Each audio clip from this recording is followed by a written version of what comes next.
பொதுவாக ஒவ்வொரு பொதுமக்களுக்கும் தெரியக்கூடிய ஒரு விடயம்தான், நீங்கள் ஒரு வீடு ஒன்று அமைப்பதாக இருந்தால் அல்லது கட்டடம் ஒன்று அமைப்பதாக இருந்தால் நாங்கள் உடனடியாக உள்ளூராட்சி மன்றங்களை நாடுகின்ற ஒரு தேவைப்பாடு இருக்கின்றது. அங்கே நாங்கள் அனுமதி பெற வேண்டும். அவ்வாறு அனுமதி பெறப்படாவிட்டால் அதை கூறுவார்கள் அனுமதி பெறப்படாத அல்லது சட்டவிரோதமான கட்டட அமைப்பாக கூறி அந்த உங்கள் பிரியத்துக்குரிய உள்ளூராட்சி அமைப்புகள் உங்களை தடுத்து நிறுத்துகின்ற ஒரு விடயங்களை நாங்கள் கண்டு கொண்டிருப்போம்.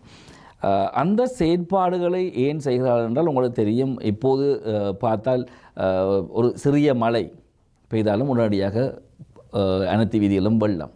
என்ன காரணம் என்றால் அந்த நீர் வளைந்தோடக்கூடிய பகுதிகள் எல்லாத்தையும் மறித்து மதில் காட்டி அல்லது வீடுகளை காட்டி அல்லது பள்ளமான காணிகளுக்கு மண்ணிட்டு நிறைவுகின்ற பல்வேறு செயற்பாடுகளை இதுக்கு காரணமாக அமைகின்றது. இவற்றையெல்லாம் பராமரித்து இதை தடுத்து முறையாக நிர்வகிக்க வேண்டிய கடமை உள்ளூராட்சி மன்றங்களிலேயே காணப்படுகின்றது. ஆகவே இந்த உள்ளூராட்சி மன்றங்கள் தமது கடமைகளை சரியாக செய்கின்றனவா என்கின்ற விடயங்களை பார்க்கின்ற போது அது அங்கே மக்களாலே தமது பகுதிகளை ஆள்வதற்கென்றும் அல்லது பராமரிப்பதற்கென்று சொல்லியும் தெரிவு செய்யப்படுகின்ற அந்த உள்ளூராட்சி நிறுவனங்களுக்கு காணப்படக்கூடிய சபைகள் அதாவது உறுப்பினர்களின் கடமையாகவே காணப்படுகின்றது. ஆகவே இவை கேள்விக்குரியது. இதை நான் இன்னொரு விடயத்தை உங்களுக்கு கூறுகின்றேன். பொதுவாக அதாவது எல்லா உள்ளூராட்சி மன்றங்கள் நான் கூறிய 3 மட்டங்கள் இருந்தாலும் எல்லாத்தையும் பொதுவாக பார்க்கின்ற போது நாங்கள் சொல்லுவோம் யூட்டிலிட்டி சர்வீஸ், அதாவது அங்கே பொது பயன்பாட்டு சேவைகளை வழங்குகின்றது இந்த உள்ளூராட்சி மன்றங்கள் பொறுப்பாக இருக்கின்றன. குறிப்பாக கழிவகற்றல், வடிகால் அமைப்பு, பாதை ஒழுங்கமைப்புகள் போன்ற விடயங்கள் மற்றும் வரிகள் அறவிடுதல், வரிகள் பெற்றுக்கொள்ளுதல், நகரங்கள் வியாபார இடங்களை பராமரித்தல் போன்ற பல்வேறு கடமைகள் இருக்கின்றன. குறிப்பாக உங்களுக்கு தெரியும், நாங்கள் கூறக்கூடிய அந்த முன்கூட்டியே பாதுகாப்பு, அதாவது ப்ரிவென்டிவ் ஹெல்த்ன்னு நாங்கள் கூடக்கூடிய, அதாவது சுகாதாரத்துறையிலே பார்க்கின்ற போது ஒன்று ப்ரிவென்டிவ் ஹெல்த், இன்னும் ஒரு பக்கம் நாங்கள் பார்க்கின்ற போது க்யூரேட்டிவ் ஹெல்த், அதாவது நோய் வந்தால் பிறகு அந்த நோயை நாங்கள் குணப்படுத்துகின்றது. அதுக்குத்தான் பெரும்பாலும் இந்த வைத்தியசாலைகள் காணப்படுகின்றது. அதுக்கு முன்னர் உங்களுக்கு தெரியும் நோய் வராமல் தடுப்பது உங்களுக்கு தெரியும் இந்த ஆன்டி மலேரியா என்று சொல்லுவோம் நாங்கள், மலேரியா நோய் எதிர்ப்பு செயற்திட்டங்கள், சுகாதார வைத்திய அதிகாரியின் செயற்பாடு, அதாவது எம்ஓஹெச் என்ற செயற்திட்டங்கள் போன்றவை எல்லாம் ப்ரிவென்டிவ் ஹெல்த்துக்களை வரும். இவையெல்லாம் உள்ளூராட்சி மன்றங்கள் சார்ந்த கடமைகளை. அந்த வகையிலே பார்க்கின்ற போது உங்களுக்கு தெரியும் மாநகர சபைகளுக்கு கூடுதல் அதிகாரம் காணப்படுகின்றது.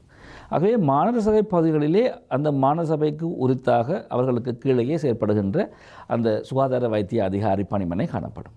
ஆனால் ஏனைய அமைப்புகளை நாங்கள் பார்க்கின்ற போது, அதாவது நகர சபைகளையும் பிரதேச சபைகளையும் பார்க்கின்ற போது அவர்களுக்கு அவ்வாறான ஒரு பணிமனை இல்லாவிட்டாலும் கூட அங்கே மாவட்டத்தில் இருக்கக்கூடிய ஆர்டிஹெச்எஸ் நாங்கள் கூறக்கூடிய அந்த வைத்திய துறை சார்ந்து காணப்படுகிற எம்ஓஹெச் போன்றவர்கள் சுகாதார வைத்திய அதிகாரிகள் அந்த கடமையை ஆற்றுகின்றார்கள்.